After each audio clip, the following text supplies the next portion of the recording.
Join us for the next Studio Sojourn, a podcast for all things real estate. Welcome to Studio Sojourn. We have a beautiful guest today from my hometown, Los Angeles. Her name is Styvonne Ballesteros, and she covers Orange County, Los Angeles, and various areas around the Los Angeles or the Orange County, California area.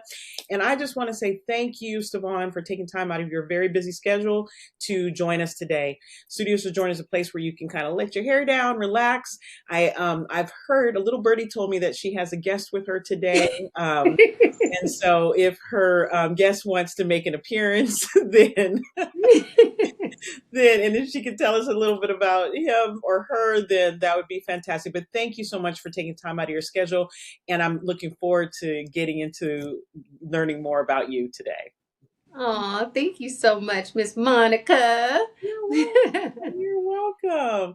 So let's be respectful to your guest. What is his or her name? Okay, so this is Chip, and it's my kid's puppy. And of course, they get the puppy, but I get stuck with all of the babysitting duties. So he's here relaxing. He will whimper and cry like the whole time. So he's not in a cage. He's sitting on my lap so we can keep him quiet. But I'll do my best to make sure that he's not disruptive. That's okay. We love puppies here. My little Max is joining me as usual as well. So listen, you just hang on out. If you need to get a little puppy biscuit, go right ahead. So how's the weather over in sunny California today? Are you guys... It is beautiful. It's beautiful. Boo. And Boo. when I say beautiful, I'm like, we're in the 70s. I'm wearing this very light little sweater with, like short sleeve underneath because, the weather is allowing me to. Well, we're in North Carolina where we're snowed in. So, yeah. So I don't have a light little, I have one light. I almost wore like a burqa, but that's okay. Oh my gosh. We'll get through it. We'll get through it. Styvonne, tell me about your career. How did you first get into real estate? Okay. And you know what? I've been planning how I'm going to answer this question for like the last year or so. I'm like, ooh, I can't wait until I am getting interviewed on a podcast and they ask me, how did you get into real estate? So I actually got my real estate license in 2005. And I, at that time, I'm like, 12. No, I'm kidding. I was 20. I was 20 and I worked in Mission Viejo. I worked for a nationwide notary signing service. And I was in the mortgage industry, got my real estate license. I had my notary license. But at that point in the game, my broker at that time was Tarbell Realtors. And I date myself if you know Tarbell Realtors, but very conservative, very, I don't know more of the word, but it was, it was great. It was appropriate. But I think at that point I doubted myself because I realized like, okay, this is someone's investment for their whole lives. And how are they going to trust me, some 20-year-old that hasn't even established myself to, really like handle their investment. So I went in, I learned all of the, the skills. I took my classes. I took loan origination courses, processing courses. I ended up getting, I didn't focus so much on lead generation at that time. And any sales that I got were really like word of mouth, maybe somebody that just wanted to throw me a bone that knew that I had my real estate license and, gave me a chance. But I did focus on my primary career, which was I directed operations for a nationwide mobile notary service company. We service different mortgage lenders, title companies, escrow companies. In that process, I also got my master's degree in business. And we went through the whole 2008 bust. We came out strong. We came, through it. And I think that around 2024 was where I said, you know what, I can actually run this in my sleep and I want to make sure that I hang my license with another brokerage. And I did. And, just kind of started getting my feet back, in the game, start my lead generation, start making sure that I have all my marketing materials. And in 2024, it actually, hit me like a ton of bricks. It was time to pivot because the owner of our company ended his life, and I found myself for the first time in 21 years without stable employment. And at that point, I said, well, I've got my real estate license. I'm hung with a broker. Let's run it. Let's run it full time. And that's how how I dove in full time. Well, first of all, let me say I'm very sorry for your loss, be it Yeah. a broker, boss, coworker, anybody who you're connected with when um, life comes to an end tragically. I think we all feel it. So let that be the Yes. message of the day. Like, it doesn't happen in a silo. Everybody feels that loss. So I'm so sorry for that. But in that tragedy, I'm very thankful that you were able to find your way to a different path, a path that it seems as though was waiting for you, was just, come Yes. on, Yes. come on. That's what I told my mom that. I said, wow, I've literally, because my dad owned a telemarketing company when I was 8 years old, I've literally been on the phones negotiating my whole entire life. So I said, wow, I didn't realize that God was stacking up all these chips and really just positioning me and making me ready. Because fast forward, I hit the ground running and I'm like, okay, I know what to do. I know how to handle, slam dunking. And it's been, you know, it's been a blessing. It's been a blessing because I actually love that I get to make my own schedule. I get to take my kids to and from school. I get to, be present for their softball games, and I get to run my business. And I love advocating for my clients. I love the emotional connection. It's just all of the pieces that of me that I'm able to share with my clients. And yeah, so it's been. So when you were 12 years old and you started in 2005, love if you would just share with us so that everyone understands that real estate isn't going anywhere. There's so many changes in this industry with tech and access and rules and regulations and so forth and so on. But real estate has been and will probably always be the very best investment. And you have 20 years, which is plenty time to really test that out. How have you been able to ride that surfboard and just stay on your feet and balance it? um so the 20 years was spent investing in myself, investing in my skills, investing in my, um, I mean, not accolades, but just making sure that Love that. the fullness of what I can offer people is, that I embody that. And I kid you not, like, you can have all the accolades in the world, but this is a people business. And unless you have some type of life experiences, it's actually very difficult to be able to connect with people that are going through real estate. Really, is a life transition. People actually engage in a real estate transaction one in between, in 7 years, Right. on average, Right. between 7 and 10 years before they're going to make another real estate move. So, and there's something that is happening in their life, maybe some type of trauma, maybe some type of upsizing, downsizing, debt, divorce, like something that's going on in their life, a pain point that they actually require a human connection. They require a human's guidance. They require a human's empathy. Like these qualities that no AI is not replacing. Listen, I say But it all AI the can time. only Please make it press better. one to speak to an operator. Like Yes. that's Mm-mm. really keep that. I say that all the time. Please press one to speak to a live operator because at the Yeah. end of the day, it doesn't matter how much AI this is something that when people are spending money on something this personal to them, they really just want to hear the heartbeat of another person. And Their biggest investment. biggest, And there's so many emotions so that are tethered to that. And the AI can't replace those human emotions, you know? So I think that that's where our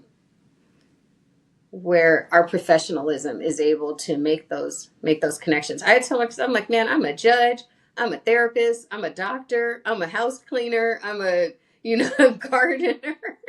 I'm the expert, I'm your attorney, I am the all Shirley of these Caesar of real different, estate. yeah, You all of name these it. different roles at any given time. Exactly. The Shirley Caesar of real estate. You name it. Hmm. Exactly. I get it. I get it. Um, one of the things that I was hoping that we could cover today, you have a really unique knowledge in working with clients who have experienced hoarding. And I was hoping that we could get into it today because that is a topic some people run from. Like some people will see a hoarding situation, they're like, get somebody else to do it, you know. But I'm really curious to find out, like, how did you end up working with people who have hoarding or extreme clutter situations? Like, what got you there? So, and it's not every homeowner, Mhm. and it's not, I'm not going to say that the scenario, these are people that have their whole lives, sometimes there's 20 years of life. So even if it's not a hoarding scenario, people have accumulated lots of possessions in their lifespan. So whether they're 20 years, they have a family living in a home and then they're downsizing, or they've experienced a death and they've got to get rid of, you know, their partner's belongings. I think that sometimes we just don't realize how tender, it's like a real tender spot. So we can look at it as hoarding, or we can look at it just as an accumulation of possessions. I like to make sure that when I language it, especially, nobody wants to be, labeled as a hoarder. Right. Nobody. Even hoarders don't see themselves as hoarders, right? And I know this firsthand because I've got my own mother and my grandmother. I mean, I'll be honest, it's a lot. Yeah. I was joking with you about this, that like it's actually made me somewhat of a minimalist. I'm like, oh no, if I don't have any use for it, it's out of here. I'm going to thank the possession for what it did for me, and then it's going to go on to bless somebody else's life. But some people, a lot of people, attach so much sentimental value, so their emotions are tangled in with each of those possessions. And when I walk into a situation where I know that this is the case, so I'm not going to say a disease, but we know that they've got some level of an emotional illness. I'm not a doctor. I'm not going to diagnose it, but But you play one on there, TV. So, yeah. so let's dive in. I'm not a doctor, but you know, you can see. Yeah. You can see when the people are crying and they're pouring their hearts out, and and it's really hurting them to let these issues go. And you realize that it's not them so much being tethered to the item itself, but what it means to them, what the experiences mean to them, what these possessions, evoke, the feelings within inside of them. So I just try to be respectful of that. I know ultimately we're going to have to clear this stuff out. Ultimately, in order for your number one possession, which is what you called me for, this real estate investment, you want it to be showcased at its highest, at its most, beautiful showcasing that we can do for it. I'm going to have to clear out everything, you know? So we know that tragic end is coming, but I have to be graceful and intentional. I pray for my clients. I mean, and as weird as it sounds, I write it down.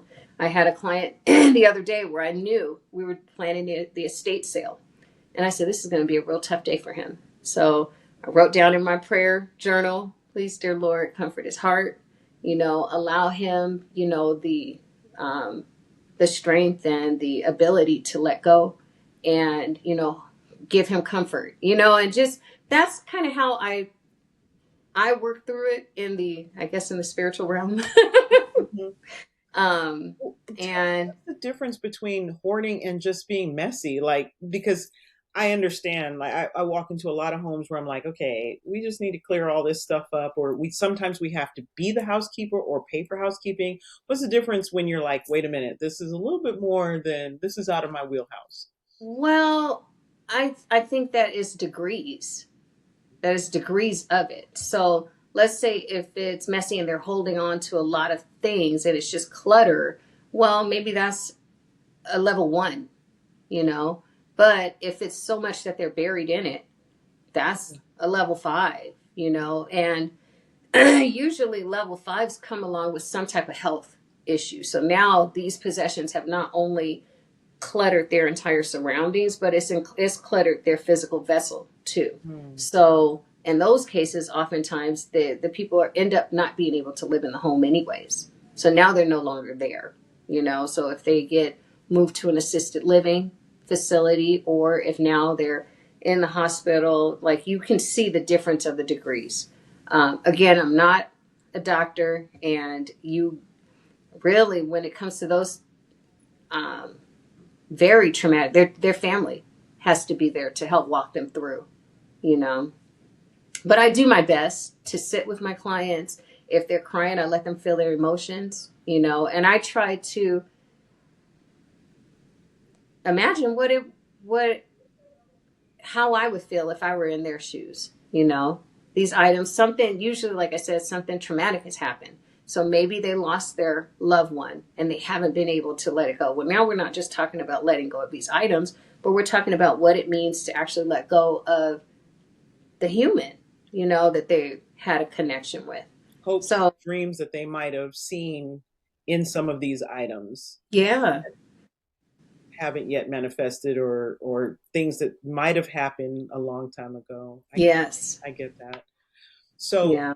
um, I mean, you're not a doctor, but in your experience, um, is there like a specific age group or a certain type of trauma that you have seen repeatedly that you're like, this, this, this all seems to check the boxes? Yeah. Um, an age group or a type of trauma. So usually when you have um, I can't I can't put it into a Yeah. box I don't because think you can. it's I yeah, hate that I asked that question because I don't think you can. I think that in a situation where people are trying to hold on to something, or in that type of a way, it could literally happen at any age, and it could be any trauma any trauma, that yeah. just takes over their life. Yes. Yeah. Yes. Any age, any trauma. Um and for me, I try not to judge. Like, okay, I'm not the judge.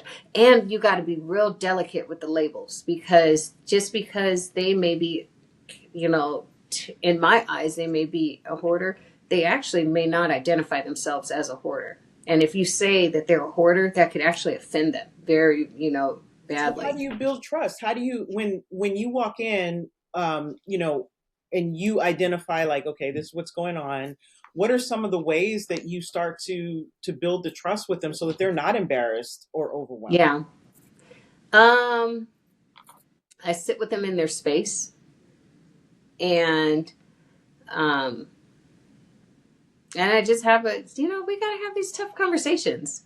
And that's something, we have a lot of tough conversations, you know. So you start getting a level of skill when it comes to the tough conversations, because and it's like a dance. So I'll really read the language, read the body language, read the, you know, the situation.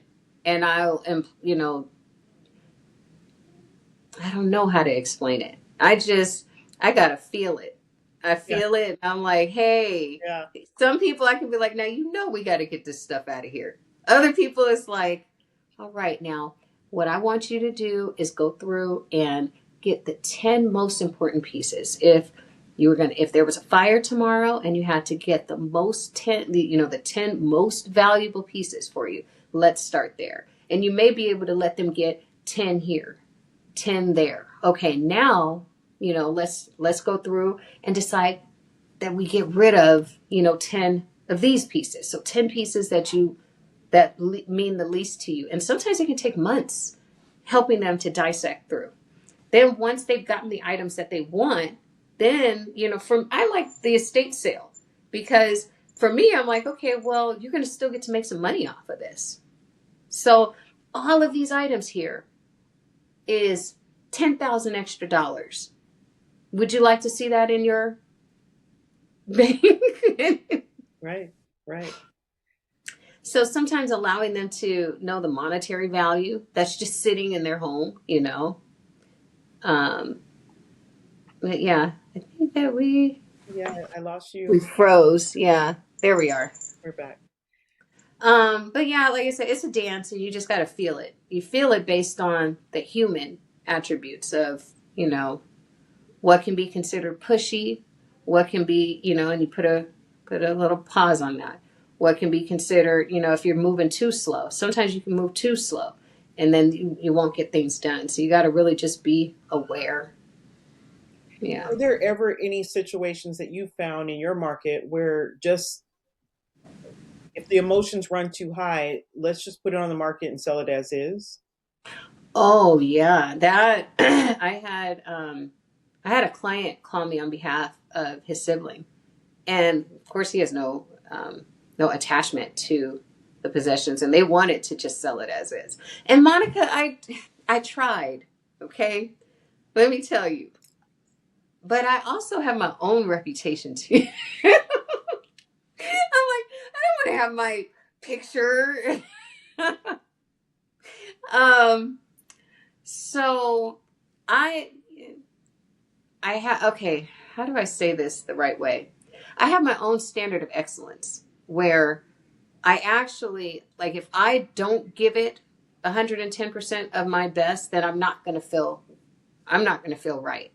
And I think that my ability to make the numbers make sense. Like, hey, I can list it here at this price, but if we do this and we do this, I can actually help you to be able to list it at this price. Doesn't that money, doesn't that difference in your bank account make a difference for you? Either way, you're going to be out of here. Either way, you're no longer going to be here. Wouldn't you like to be out of here with more money? I don't know. So I'm sure that you can encounter a situation where you're just like, okay, well, just sell it. But I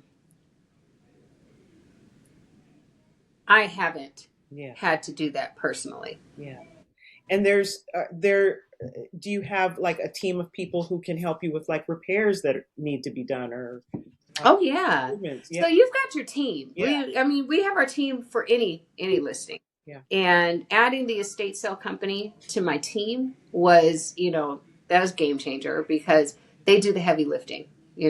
For an estate sale, honestly, I may not even need to be there. I may go there to just get a feel of what the bids are going to look like because I don't want my client to end up in the red. If they've got a lot of junk, it may not even make sense to do an estate sale.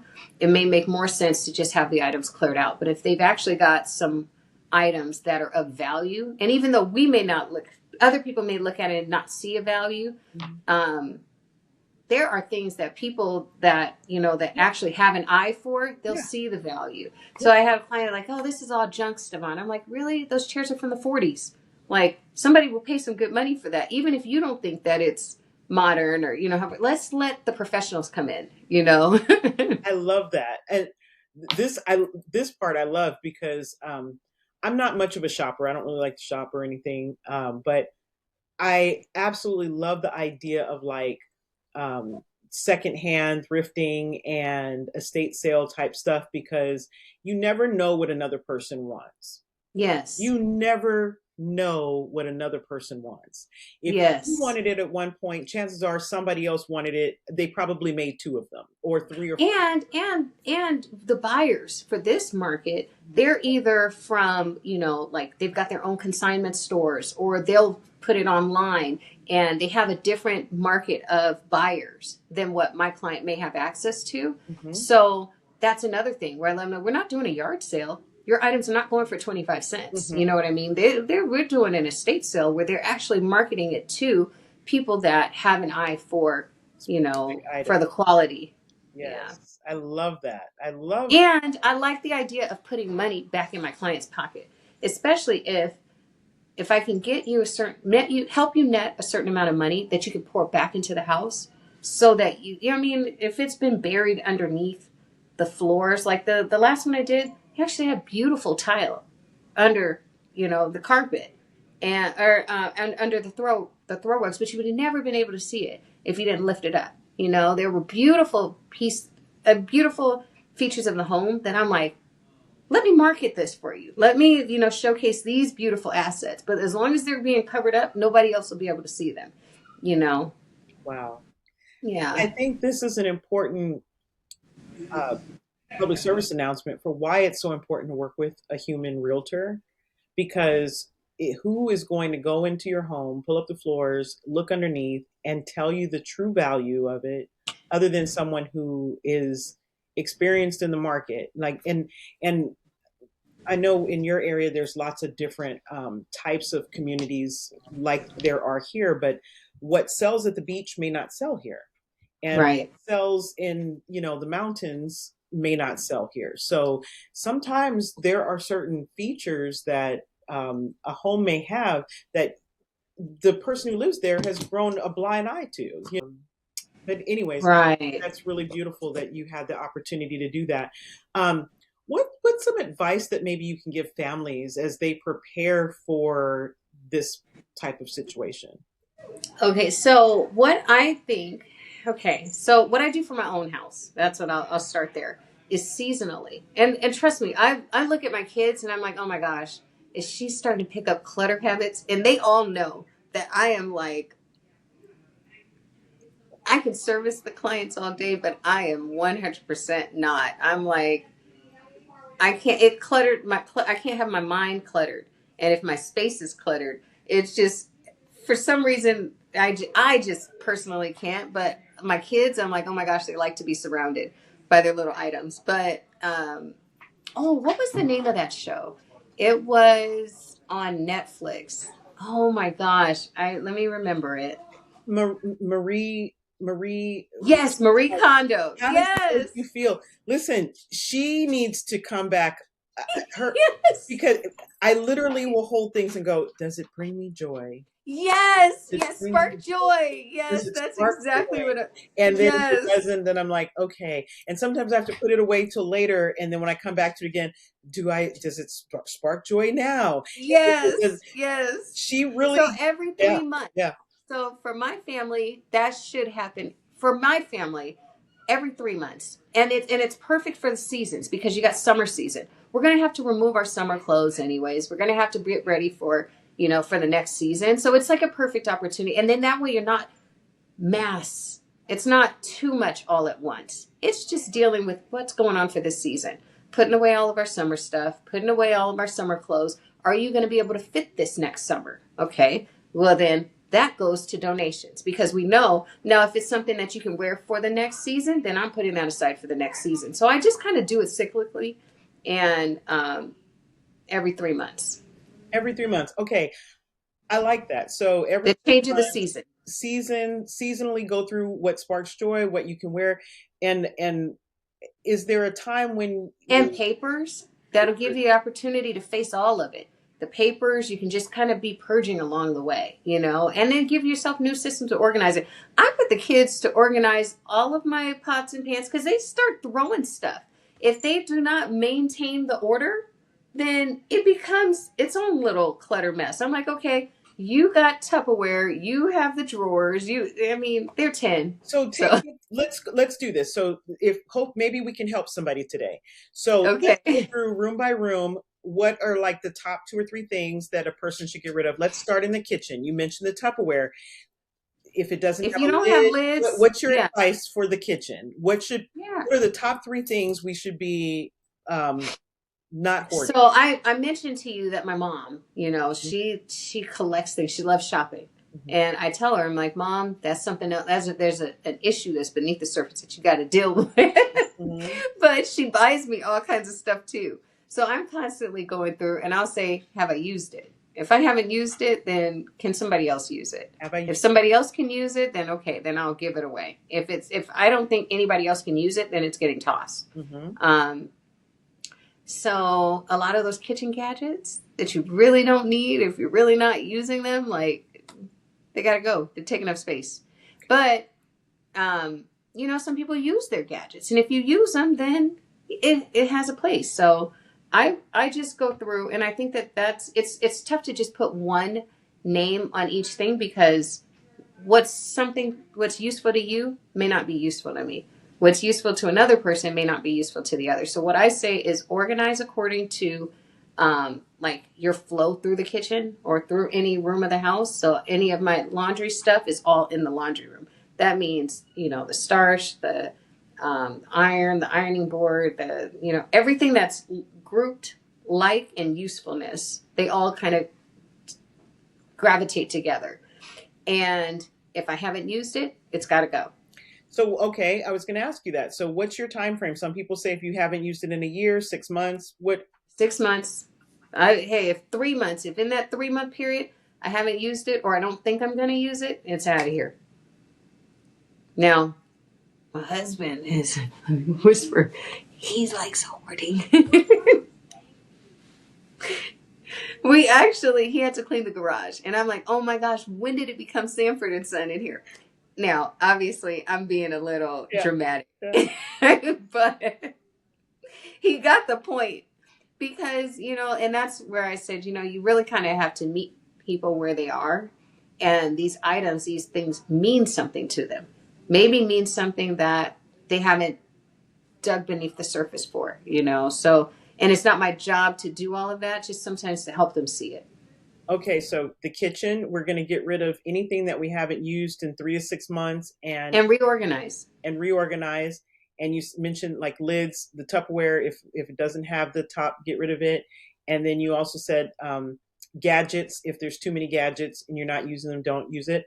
Then we went to the laundry room. You said organized by like start, categorized. Anything that you use in the laundry, it needs to only be in there. So I keep things orderly based on the space.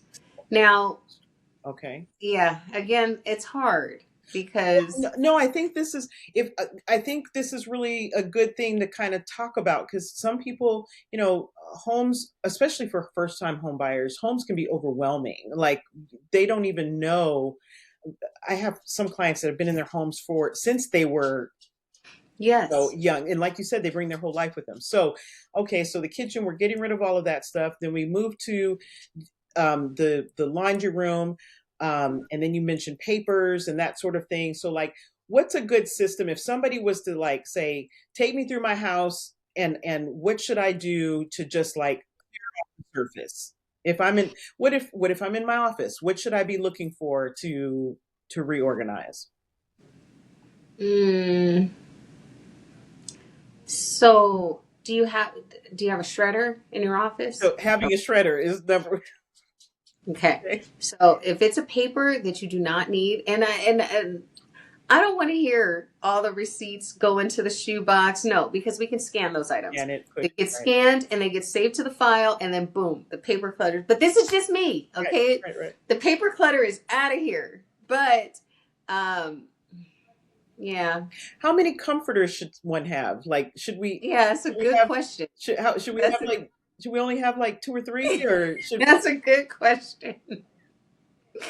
I only have 3, but I have gotten rid of several of them, or I've turned them into different uses. Like, oh, okay, this one's now the beach blanket. Okay, that one became the dog's blanket. Now it's got a new use. Okay, once that use is over with, it's gone. And then as I bring something new in my house, I literally, they say like as you bring one item in, get rid of one. I do it religiously. I'm like, okay, I've got a new one of this, then I don't need this anymore. Right. That's good. Yeah. I like that. Whew, okay, so we got a couple of tips. We know how to keep your house. I'm sorry, we're all over the place. No. Listen, I don't know where I fall between level 1 and level 5, but I'm somewhere in between because I will say one thing. I don't mind throwing things away. I really don't. I don't mind throwing things away. I keep a lot of stuff, and then I'll get in moods and I'm like, throw it all away. Throw it all Yeah. away and then start all over again. Well, answer me this. Do you keep inventory? Because you're a businesswoman. So as a businesswoman, Yes. you already are going to have a lot of things. Like, Yes. and as real estate, we got piles of paper for this Yes. and marketing materials here and Yes. this. So my mom's a teacher. Yes. And you accumulate a lot There's of so many things. She's markers. got every season, she's got to do a new activity with her kids, and so we accumulate a lot of things. So it doesn't mean, just because you have a lot of things doesn't mean that it's clutter. Just keep everything in its own place, because Right. you know that you're going to be using it. Right. It's the items that we're not using. I will take notes on a client, and I know I don't need them anymore. I've already transferred them into my CRM. Right. I've already, so it's like, okay, this paper clutter I really don't need. And me just having the consistency to clear my space every 3 months. So I just do the same thing seasonally in this environment, seasonally in this environment. But then again, I am the one that I'm like, so if you go in my car, there's nothing extra. My mom's like, well, do you have this and do you have that? So I don't really have the things that I need when I need them. Do you have paper towels? No, I ain't no paper towels in here. Like, I have to have my tissue when I'm in my, like, it has to be a comfort zone. I've got floss sticks in my car, and everyone loves to get in my car because they know you're going to be prepared. Yes. Floss a little. Then I've got a little trash can hanging in the back, so you just, you floss, you wipe it. So you have everything you need. Yes. Everything is at my fingertips. So what I started doing for those things, because I would get in trouble like that. My mom's like, you don't ever have anything that I need. Yeah. So I just put, the little makeup bags. We always have a bunch of little makeup bags. So I just started creating little kits with that. Like, okay, right. Here's this one kit that has every little thing that I need. And my mom made me one. Like, okay, when I go to the kids' softball game, okay, I do have little organized little packagings, because we do end up needing stuff. Hand sanitizers always on deck. Right. Hand creams. Like, okay, nail glue. I get my nails done. They're going to break. Okay, I got some glue. Right. Those type of things, I just keep them in one little pouch. So I love that you gave us permission for that, because we went to a game. We went to an opening game like last year. I'll just say last year, and they gave us all these little like noise those are out of here. And all. Get rid of those. and I came home and I was like, because the Panthers don't. I don't even want to say it. I shouldn't even say the Panthers. But anyways, it was the Panthers. It was an opening game, and it was before they started doing better. Now they're doing great. We love you, Panthers. But during that time, it was like, okay, we were still in a hopeful time. So we were. So I came home with all of these things, and I'm like, I should keep these things. Because when we go back to support them again, we will have these things. Well, create your Panthers bag. Well, now you have your little fan bag. I threw them away because it was too much pressure. Oh, good. It was too much pressure on me to keep all the things. And I was like, you know what? They'll win again. Yes. They'll win again. So I'm so glad that we had this conversation. Not for somebody, just for myself. So, oh man, tell me something. What keeps you passionate about this type of work, and how does it how do you avoid feeling like emotionally heavy? How do you keep? Oh, that is a good question, and that's not even just with hoarding. That's beyond hoarding in this business. How do you keep from, because okay, so I was explaining to my brother that I pray for God to empty my vessel so that I have space, because you do have to have emotional capacity to be there. And all of our clients are going through something different. So if you service divorce clients, if you service, sometimes you have military that are, they're going through they have to separate from their spouse for an extended period of time. Like, there are all these transitions. I've got some clients, their parents, passing away. And that even becomes even more when there's like chaos between the siblings. And if there's no trust in place, like, oh my gosh, please always have a trust. Even if you don't own real estate, have a trust just for any of your assets. They all go into the trust.